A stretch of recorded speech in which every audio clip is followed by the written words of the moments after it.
Kita lanjut ke topik berikutnya, yaitu menyediakan sumber daya dalam jaringan. Sebelum kita mengetahui bagaimana proses berbagi data di jaringan, sebaiknya kita harus mengetahui terlebih dahulu ukuran jaringan. Jaringan itu terdiri dari jaringan rumah, di mana terdapat beberapa komputer atau perangkat yang terhubung ke jaringan dan terhubung ke internet. Kemudian yang kedua adalah small office atau home office, yang memungkinkan di mana komputer yang ada di rumah dapat terhubung dengan komputer yang ada di kantor pusat, atau dari kantor cabang ke kantor pusat. Biasanya teknologi ini menggunakan VPN. Kemudian jaringan menengah hingga besar, di mana mereka memiliki banyak komputer, bahkan ratusan sampai ribuan komputer yang saling terhubung satu sama lain.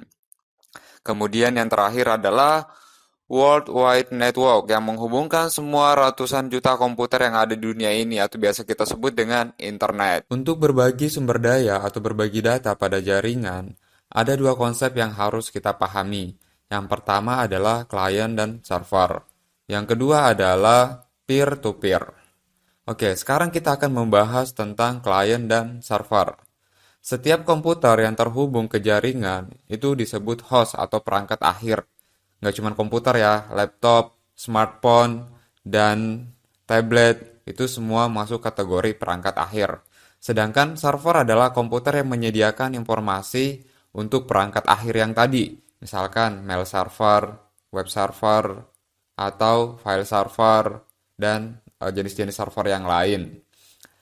Nah, klien ini adalah komputer yang mengirim permintaan ke server untuk mengambil informasi seperti misalkan halaman web jika kita mengakses suatu web server atau kita mengakses email, maka email yang akan kita dapatkan dari mail server. Seperti itu. Jadi kalau misalkan kita ibaratkan kita ke suatu restoran, maka di restoran itu biasanya kan ada waiters atau pelayan, kemudian ada klien atau customer yang ingin membeli. Nah, jadi si pembeli ini, si customer ini, dia akan meminta layanan ke si pelayan tadi. Maka si pelayan tugasnya adalah melayani si pembeli. Jadi, si server ini atau si waiter ini, dia tidak bisa meminta layanan kepada si klien. Karena memang dia tugasnya hanya memberikan layanan. Sedangkan si klien juga tidak bisa memberikan layanan ke si pelayan tadi. Karena memang dia hanya sebagai customer. Jadi dia hanya bisa meminta layanan ke si waiters tadi. Ibaratkan seperti itu. Berikutnya adalah jaringan peer-to-peer. Perangkat lunak klien dan server biasanya berjalan pada komputer yang terpisah. Sedangkan pada jaringan peer-to-peer, si klien bisa juga bertindak sebagai si server. Nah, paling banyak kita jumpai itu misalkan di rumah atau biasanya di kantor yang ukurannya kecil. Jadi menggunakan satu komputer yang biasanya kita saling sharing printer, saling berbagi data. Jadi kita bisa mengambil data dari satu komputer lain, kemudian komputer lain juga bisa mengambil data di tempat kita. Atau biasanya teman-teman yang suka download menggunakan aplikasi torrent. Nah, itu adalah salah satu contoh juga penggunaan jaringan peer-to-peer di internet. Nah, keunggulan jaringan peer-to-peer itu sebenarnya sangat mudah diimplementasikan. Ibaratkan kalau kita mempunyai dua komputer, cukup menginstal eh, menggunakan satu kabelan, setting IP, kemudian kita saling sharing. Jadi komputer satu sharing data ke komputer kedua juga saling sharing data ke komputer yang pertama, maka terbentuklah jaringan peer-to-peer. Kemudian sudah pasti nggak kompleks, kemudian biayanya lebih rendah gitu ya. Nah, kemudian kekurangannya adalah tidak ada administrasi yang terpusat.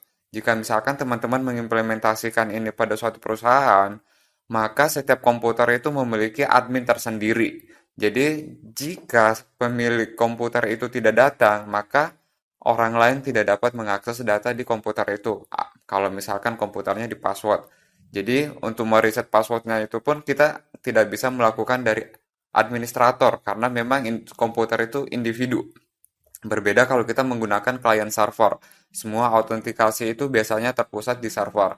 Jika misalkan administrator ingin masuk ke suatu komputer tanpa mengetahui usernya, biasanya tinggal di reset di si servernya. Nah, seperti itu. Kemudian satu lagi, tidak dapat terukur. Jadi, kita tidak bisa mengetahui komputer tersebut. Sedangkan kalau kita menggunakan client server, semuanya bisa di-manage, bisa dimonitoring.